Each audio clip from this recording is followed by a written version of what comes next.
All right, thanks everybody for coming in today. We are very excited to have you here with us to go through some budgeting tips and overall general best practices for nonprofits. I want to introduce Kevin Sang, who is the director of A-Team Cares, which is the nonprofit division of A-Team Consulting. Before I turn the time over to Kevin, just wanted to drop a quick note that if you have any questions or comments for Kevin, there's a Q&A box at the bottom of the screen. Just put your questions or comments there in the Q&A box, and then we'll have some time here at the end of this webinar to go through them with Kevin. With that, take it away, Kevin. All right, nice to see everyone that I could see. I can't see everyone's faces, but today's presentation is going to be on budgeting tips and tools for nonprofits. The budgeting process could be harrowing. If you've been in the top level management, you probably got this budget plopped in front of you and you're like, handle this budget. So today, and you might not have had formal accounting training to deal with the budget. So today we're going to talk about what a budget is on a top level. We only have half an hour, so we're not going to get too much into the nitty-gritty of accounting speak, but we're going to try to keep it on a high level and then move into a little bit of the higher level details for at least methodologies for how you can apply accounting and different ways of seeing a budget from an accounting perspective in order to help guide your conversations along as you're making a budget for whatever stakeholder is going to be relevant for the budget.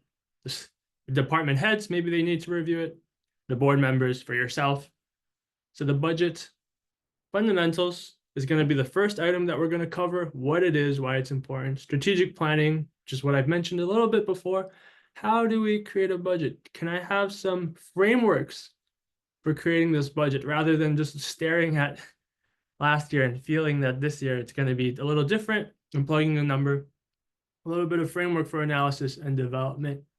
We're going to talk about best practices. So you've created a budget, but we have to always manage the budget. It's not a document that's ever designed to just sit in the corner. If so, then it's not being utilized to the best of its ability. How do we best manage this budget, make it evolve? How do we best update the budget? Because if the budget has so many lines that updating it is like your worst part of your job, then it shouldn't be like that. Updating the best practices for how to avoid that.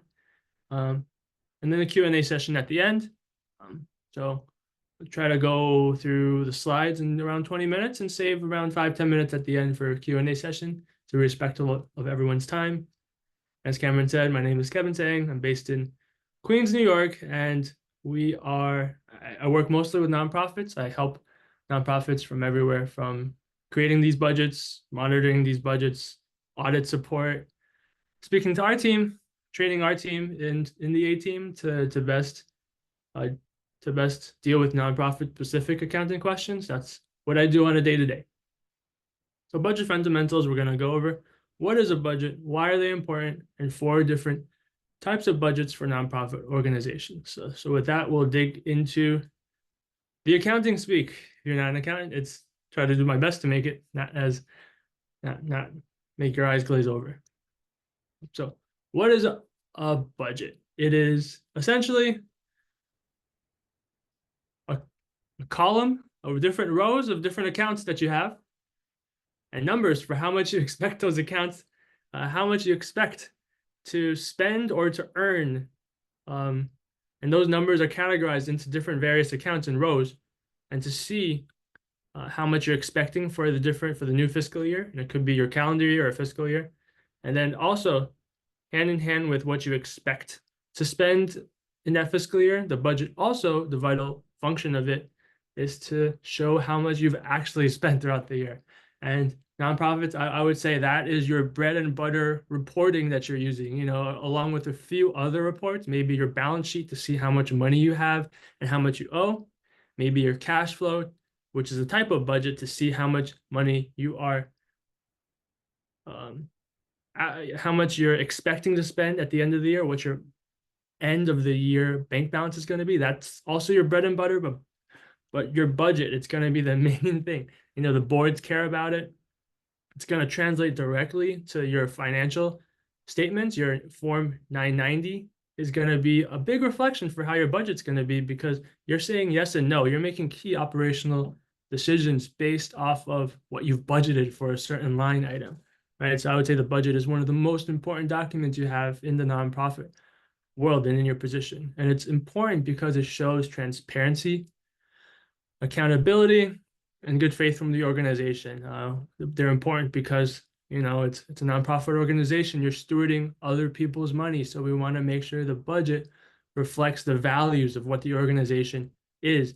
We want to keep it accountable on how much money, if it's granular enough, you know, you want to make it so that you can see how much money you're spending in programs, how much you're spending on giving back to the community, and how much you're spending on admin and payroll and all of these things. So accountability, totally important in a nonprofit, and it shows where the money coming in, the money donated, where it's going, and that's really important. So, you know, financial planning, failing to plan is planning to fail. If you know that next year your cash flow is tight and making a budget with a lot of expenses where you have a deficit budget, where you have a budget where the revenues is not enough to keep up with the expenses, we got to plan for, like, you know, we're not going to have enough cash to fulfill what we've budgeted in the expenses item. So we want to plan for that in the budget. We want to plan for that in the cash flow. So if we do know we're making a deficit budget, we want to make sure we have methods and places we're going to go in order to shore up the cash so we're able to fulfill everything we want to do.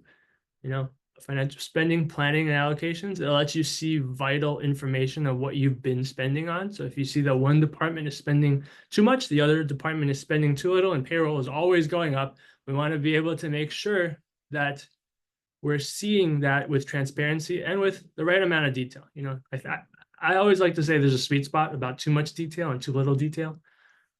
Accountability, are we meeting the goals, you know? So let's say last year, your organization in Charity Navigator on GuideStar, you didn't get the 4 stars that you wanted. And then one of the reasons that you've identified is because, you know, 80%, you don't have enough percentage of the money being spent on your programs.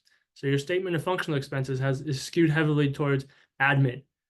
So maybe for the next year's budget, one of your board members, one of the goals is to be able to show that your organization has, you know, the highest endorsement from these external evaluators for nonprofits.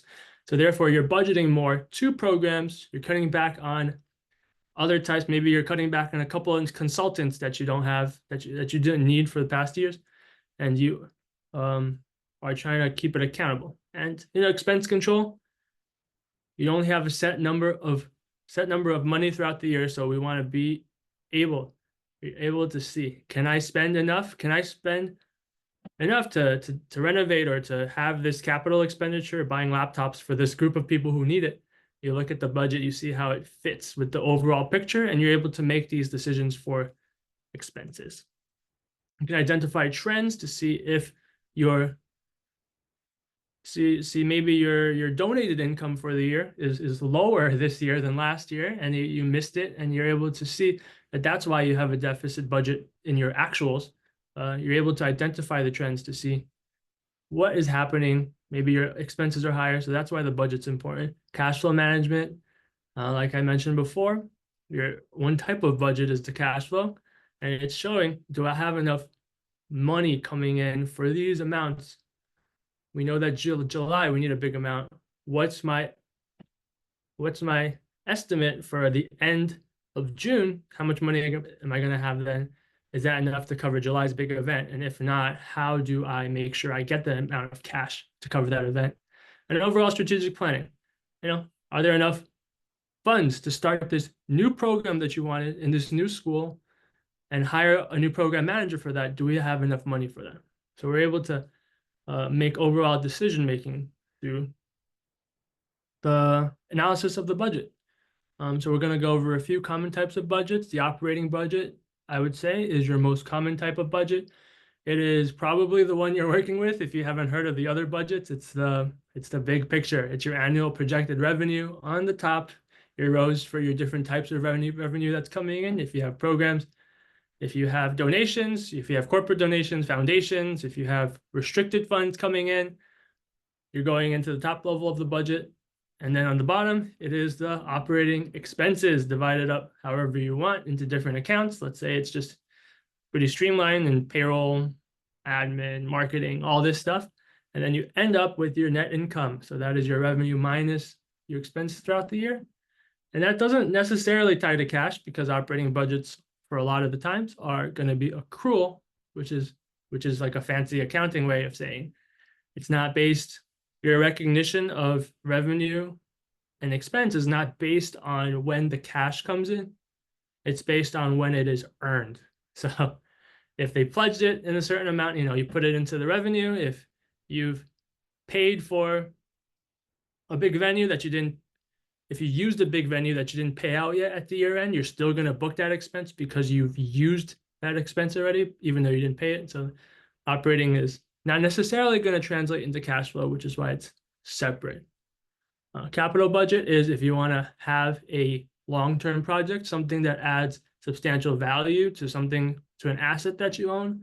Let's say you're purchasing a lot of fixed assets. Let's say you're having a major renovation project because you need something in order to operate your programs. Let's say you're renovating your homeless shelter. You're creating a budget in specifics to cover that specific need. So that is kind of like a portion of the operating budget that maybe is in one line in the operating budget. You're expanding it to equal everything that you need to pay for this particular project, and you're monitoring it with greater granularity. And it's important to have this separated out, and you don't want to use the operating budget for everything, because it's going to be a headache for people like me or other bookkeepers, or maybe yourself too, to update it with that type of detail every single month if you're using it for that purpose.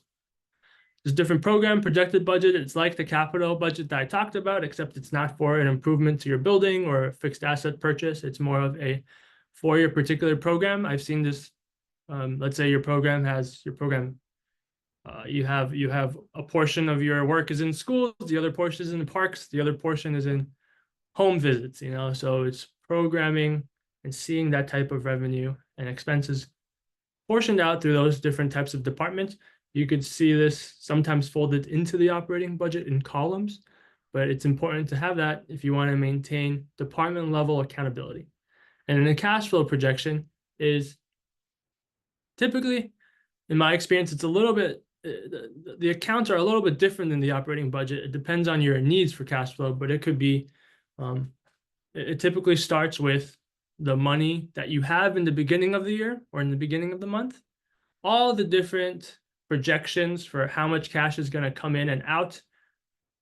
No, in some cases, this is going to be your investment draws. You might put it into your cash flow projection, but it's not technically income because it's just a draw from your balance sheet account. It's not earning that money. It's already there, but you're not necessarily counting that as income in the operating budget, but it is cash coming in. So you're counting for it in the cash flow projection. Same thing with, you have a new loan coming in or from a board member, you're incorporating that not in the operating account, not in the operating budget, but it's in the cash flow projection. It's going to have ramifications on how much money you're going to have year end. And this is the type of analysis that's really important if you're tight on cash and you want to have a good understanding of what your cash is going to be at year end. So now that is the 4 types of budgets for nonprofit organizations. Take 10 seconds to breathe. Think about that. Think about your own budgets. And we're going to go into the next step, which is to creating a budget. So you have your pick of what your necessary budget is. I could ask a poll question. You could, which budget do you use the most? I think most of us use operating budget the most. Maybe mix in with the program budget. Probably a lot of us want a cash flow budget, but we haven't had the time to make one, or we're using one that is incorporating a lot of, maybe it incorporates too much work in the cash flow projections. But this is general approaches on how to make a budget. So we have an income-based approach, incremental approach, zero-based, percentage, and I'll go into a little bit of accounting detail. Hopefully it doesn't totally go over everyone's head. I'll try to use not too much accounting speak. And then after the budget is approved, we're going to go over a little bit of periodic analysis and continuous evolution of the budget. So the first type of budget approach to creating a budget that I want to talk about is the income-based budget. As the name suggests, the income-based budget takes your revenue item. So it's, let's say you're taking in $1 million. You know you can reliably take in $1 million because your board members are gonna give you 500,000, and you know, maybe not without the shadow of a doubt, but 99% chance you're gonna get this grant from this ABC Foundation, and you know you have $1 million to play with, and you are allocating your expenses based off of how much revenue you can expect to come in. So that $1 million, you're dividing it up. 400,000 into payroll, 200,000 into this new building project, 300,000 into a lot of these different programs. And you have a percentage allocation based off of how much money you have coming in. But a caveat there is if the organization doesn't meet the income targets, and it's going to create a deficit budget. You expected $1 million to come in, and you have $1 million going out, but if only $900,000 going in, you're not going to have enough to cover. So it's going to be a deficit budget. And again, you can pick and choose different accounts. You don't need to use income-based approach for everything, but maybe you can use the income-based approach for your programs because you know that's the money coming in. That's going to affect your programs, right? I think the incremental approach is something that we all use. I would say this is the most common. This takes advantage of last year's budget and it builds on it incrementally. Maybe you adjust for inflation. Maybe you know last year's you have $50,000 consulting, but this year you're hiring, you know, person A, and they're going to cost 15,000. So that's why your budget this year is 50 plus 15 is 65. You're building incrementally from last year. This is a quicker and easier way to prepare a budget, but it's a little bit more difficult to find a new program because, you know, your tower is built already. It's hard to, it's kind of like Jenga. You're like, do I cut this person's salary a bit? Do I cut this person in order to add this new thing that I wanted to do? It's a little bit harder if you're using the incremental approach because it's built already. And if you have a new program, it might not have that much bandwidth for you to explore as much as you wanted because it's already been allocated already. You're copying and pasting last year's, or you're inserting a column and you're just adding a percentage. It's a little bit harder to slot in a new thing. An example of an income-based budget is here's 2024 projected income on the left. Screenshot of 150 plus 10 plus 100 plus 50 plus 30 is 330 total, and you're allocating that $330,000 total expected revenue into different types of expenses. You're putting a certain percentage into programs, a certain amount into salaries and wages, and this will change based off how much money you have coming in. Another type of budget is the zero-based approach. So this is the budget where you're like, I am going to make it super accurate. I am going to scrap everything. I'm going to start from zero, and I'm going to calculate the new income for the year. I'm going to calculate the new expenses from the year. This method is accurate and it's really efficient because you kind of know what vendors you're going to use throughout the year. You have a feel for which donors you have a good relationship with, and they're going to keep on donating. But it's time consuming, and you have to test assumptions of where it will come from and how it will be spent, because you're going to be assuming from, is this person giving? Is this person giving? You're still going to make assumptions, but that's the most accurate approach, I would say. But it's going to be a lot of work. I don't have many people doing that unless it's like your first year. Percentage approach is breaking down your expenses by total. Let's say, you know, your percentage. I would say this is useful for analysis as well. If a certain department or for a certain category of expense is too high, you want to see it really decrease. You want to see it balanced out with other expenses because you want a more balanced and whole, well-rounded expense charts. I would say the percentage approach is helpful too, and it's really good for analysis because let's say you budget 10% for programs, 5% for no, that's not the percentage approach. That the percentage approach is analyzing how much is going to be added to the percentage. So I got it a bit mixed up with the incremental approach, but because I originally had another slide where it's the percentage of incremental approach, but this one is, to reiterate, where it's similar to the incremental approach, but instead of adding, let's say, a set amount of numbers that you're gonna increase that 50,000 consultant fee by 15,000 to make 65. This one you're gonna increase that 50,000 consultant fee by 3% to make it $51,500. And that is just to account for inflation, or it's to account for raising prices. And this approach is helpful. And I would say this is a really easier approach because it's applying a percentage that's going to go up. But I would say be wary for this one if you are just applying a blind percentage to increase things, because it could end up to a point where they didn't increase prices and you don't know where this $4,500 extra in fundraising and marketing came from, because it came from a random percentage that was applied throughout the board. So I would say this is helpful in some regard. I think for salaries, it's probably really helpful if you know everyone's getting a little bit of an increase. I would say it's helpful for various professional fees where you know that the fees pretty much change every year for accounting or legal fees, or like where there's a percentage that increases. But I wouldn't use this for everything, you know? After the budget's approved, we want to make sure if it's meeting the charity need.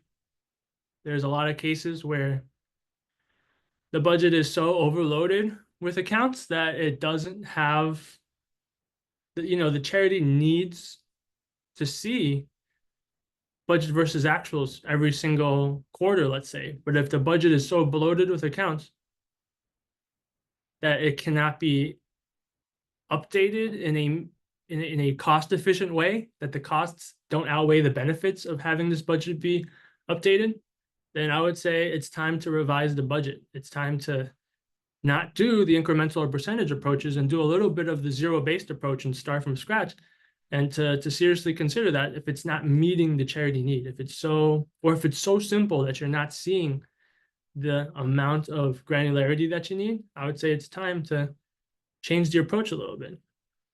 And another periodic analysis, I mentioned the budget versus actuals. We want to see the different variances between what was budgeted for the budget and what was actually used, and then account for the variances. And this is a good place to establish procedures with the bookkeeping and the controller team, like at the A team, because we're often the first people that we're the first line of approach that sees an expense.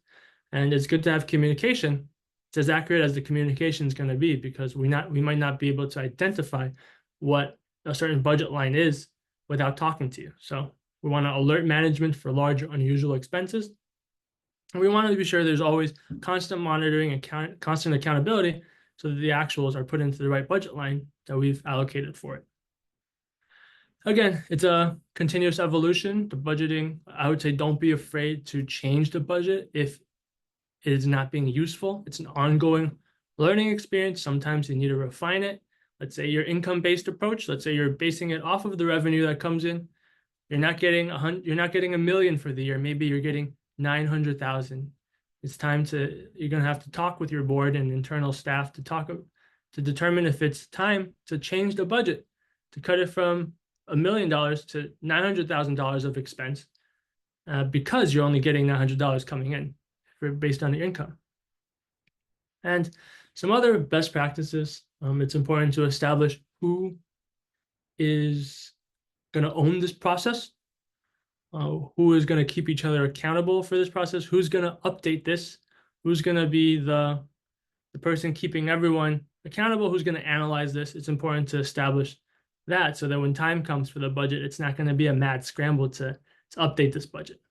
We highly recommend QuickBooks class tracking for the different departments, for different classes of what a budget's going to be used, we recommend in QuickBooks using the same account numbers and naming conventions as is in the budget, because otherwise it's going to be every month that you need the budget updated and you want to see the actuals. It's always going to be a scramble to map what's in QuickBooks to what's in the financial statement to what's in the budget Excel format. And that's always another step that could be eliminated if the classes and the names are smooth and consistent throughout the way. We recommend entering budgets into QuickBooks so that way it's not needed to be exported and updated in an Excel format. It could just be run with the various budgeting reports that are pretty robust in QuickBooks Online and QuickBooks Desktop and in whatever accounting software you use. It's important to explore those options first because it'll be faster. You don't want a report that costs a few $1,000s to update every single time you need it, you know? And then lastly, uncategorized reports, having that communication with the different department heads and with the different administration staff involved to make sure that we, the accounting staff, is receiving the information that we need to be able to update the reports in an accurate fashion. So that's it for my presentation. All in all, I would say that budgeting is really important, and hopefully it's, you know, I gave you a quick overview of it, and if you need any other help, I feel like a lot of us are you're our clients. So if you need my help, I'm available for you. But with that, I will go into the Q&A if there's anything. Thanks, Kevin. That was amazing. We've already had a few questions come in. I wanted to get everyone one more chance and a reminder. Use the Q&A box. If you have a question for Kevin, we'll try to get it answered for you. Kevin, question came in for you. How are restricted funds handled in a budget typically? And so the restricted fund is an amount that you've been given. You know that for the audit report, the restricted funds is what you have to report to the auditor. It represents an amount that is restricted for a specific purpose. It could be restricted time purpose. It could be restricted for a particular program. It could be restricted because you need it could be restricted based off of like divided by 3 to allocate across the next 3 years. So I think the easiest case is where I've seen budgets where the money coming in is going to be the money coming out. So in that case, you would build it into the operating budget or the program budget that even though the revenue is going to be $750,000, you know you're going to have to spend $750,000 at the end of the year. It's like a flow through amount of money, and it's not going to really affect revenue and your net income. But I've also seen it being built into program budgets where the restricted funds doesn't necessarily tie to the revenue coming in because it's something given in the past. It's like $3 million given in the past, and it's going to take you 5 years in order for this project to end. So I've seen it being built where the $5 million is in the past, but you are preparing budgets year by year to account for what needs to be spent from that original donation in order for you to fulfill the restrictions that the original donor stipulated for you. So I would say, you know, in the accounting system, it's counted as income for when it comes in. It's counted as expenses for when it comes in. You're going to have expenses that are related to the stipulations of that. And if you put it in the right year and you account for it separately in the operating budget, I think you're good. Thanks, Kevin. All right, I think we have time for one more question. I think this is a good one to maybe end and wrap on too, but question came in for you. What is or what are the most common budget mistakes you see in your practice? I think the most common budgeting mistake that I see is that in some cases, it's just never used, where the budget is created and then it's not updated and maintained in a good way. I would say this is for a lot of smaller clients, or it's in the case where they have an internal estimate for it and everyone's keeping track, but they're not seeing the holistic picture. So I would say one big mistake is not a continual update for it. It's creating the document and then just letting it sit without talking to the accounting staff about it. So in these cases, the management has an idea. Okay, I spent this, I spent A, B, and C, but the accounting staff is never feeding into what it is. So when you're getting the actuals, it could be like a bit of a shock because it's not being tied to accounting staff. And then I would say another mistake is we want to make sure that we want to really keep track of deficits and surpluses, right? It's not, in some cases you want to spend the money because you budgeted amounts for that money. So it's the end of the year.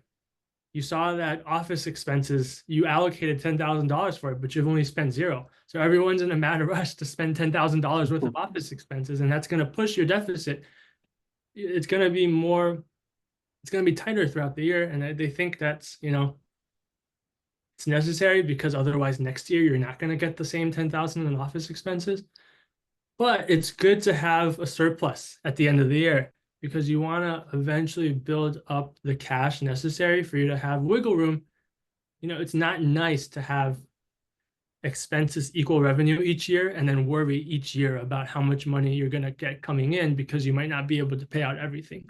It's nice to have a long-term plan of some sort of surplus budgets and then establishing with the board that we're trying to create a reserve fund for a rainy day, maybe best case scenario, create an investment fund so that we can have these robust investment draws fund our operating expenses each year. I would say that's a good long-term goal. And I think it's another mistake to always want to draw it down, like just let it meet the budget. I'm like, no, just chill. It's good to have a little bit of space. That's good, Kevin. That was good advice, and you used real life examples in your answer too, which was perfect. All right, one more question, just because I think it should be a fairly quick one that came in for you. QuickBooks Online allows for two kinds of budgets: profit and loss or balance sheet. Which one is for the operating budget between those two? So for operating budget, it's definitely profit and loss. The profit and loss is it's year by year, the revenues and the expenses coming out. And when you're creating the budget in QuickBooks, let's say payroll expense is going to be X, it's going to directly take the actuals. It's going to have that column for what you budgeted for payroll expense. It's going to have the actual for how much you've booked into payroll expense throughout the year, and it's going to show the side by side of those two expenses. So it's definitely the profit and loss is where you're going to book the operating expense. The balance sheet is more of if you have a target for how much cash you want in your account at the end of the year, or how much money you want to. So you have a target for how much you want your loan to be paid off at the end of the year, or for you want your loan from board members to be paid off in the year. I would say that's where your targets are established for balance sheet accounts. But for operating budget, it's for the profit and loss. Thanks, Kevin. All right, we're a little bit over time. Thanks everybody for your patience and allowing us to go over to get these questions answered for people. Thanks again for attending. If you have any further questions, feel free to reach out to Kevin or myself at A-Team. That's a wrap. Have a good rest of your day, everybody.